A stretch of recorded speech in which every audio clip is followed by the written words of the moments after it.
শুভেচ্ছা সবাইকে। আজকে মোরগ রান্না করব। এখন সেই মোরগটি ধরে বিভিন্ন প্রক্রিয়ার মধ্যে দিয়ে রান্না সম্পন্ন করব। চলুন আমাদের সাথে।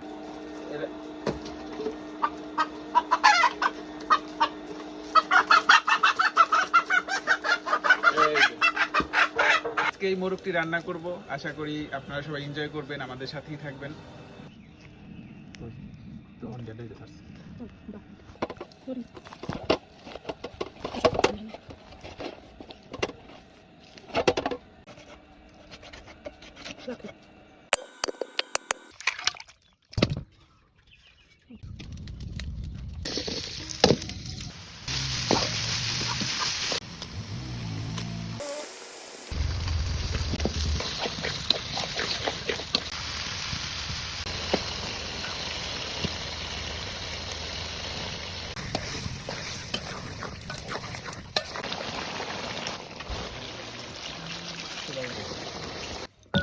ভিডিও শুরু